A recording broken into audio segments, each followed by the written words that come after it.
লাগতি কৰিব লাগিব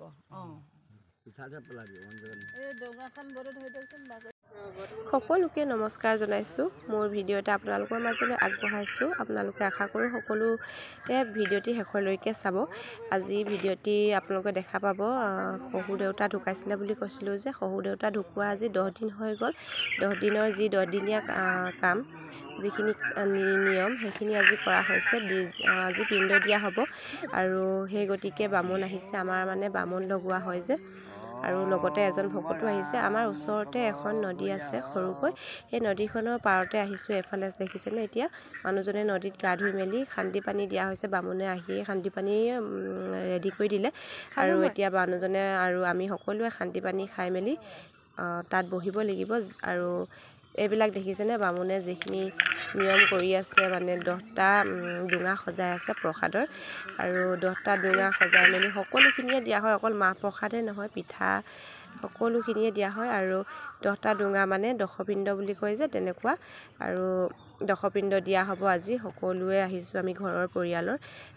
এইফালে দেখিছে এতিয়া ধুনীয়াকৈ সজাই আছে তেওঁলোকে ডোঙাবিলাক।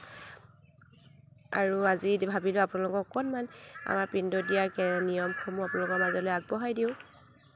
ভিডিঅ'টি চাই যাওকচোন।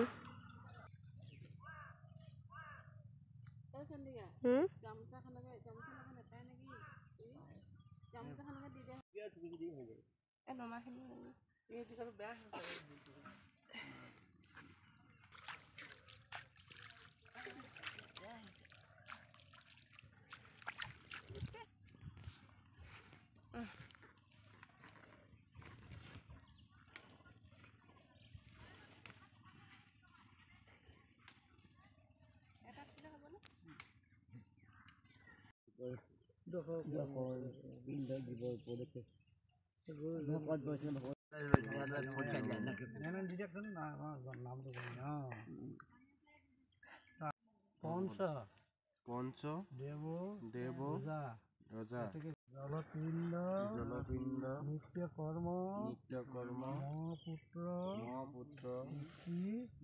দশপিণ্ড কৰ্ম নম কবুল তাকে দে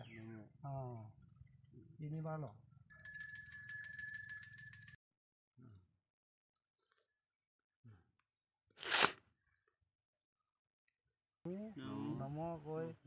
আমাৰ যিখিনি নিয়ম তাৰে অকণমান দেখাবলৈ চেষ্টা কৰিলোঁ আপোনালোকক। আশা কৰোঁ আপোনালোকে ভিডিঅ'টি চাই ভালেই পালে। কমেণ্টত জনাব কেনেকুৱা লাগিলে। আৰু নিয়মসমূহ কৰি পিণ্ড দি অৱশেষত নদীত গা ধুই ঘৰলৈ আহিলোঁ। আৰু ঘৰত আহি এইফালে দেখিছেনে ভকত গোপিনীসকল আহি বহি আছেহি। আৰু আজি 10 দিনৰ যিখিনি পিণ্ড দিয়া বামুণৰ কাম শেষ হৈ গ'ল ৰাতিপুৱা, আৰু এতিয়া ভকত গোপিনীসকলে কৰিব যিখিনি 10 দিনৰ কাম। আৰু যোৱাকালিয়ে ঘৰৰ সকলো কাম বন কৰি ঘৰ চাফা কৰি পৰিষ্কাৰ কৰি শুচি কৰা হৈছে। আজি শান্তি পানী ছটিয়াই পবিত্ৰ কৰা হ'ল যিখিনি চোৱা আছিলে। আৰু এতিয়া ভকত গোপিনীসকলে যিখিনি কাম কৰিব লাগে কৰিব। আৰু আমাৰ ইয়াত মাহ প্ৰসাদৰ একো নচলে, মাত্ৰ কেঁচা পিঠা, কল, গাখীৰ এইবিলাকে ব্যৱহাৰ কৰা হয়। আৰু ভিডিঅ'টি অকণমান আপোনালোকক দেখাই দিলোঁ।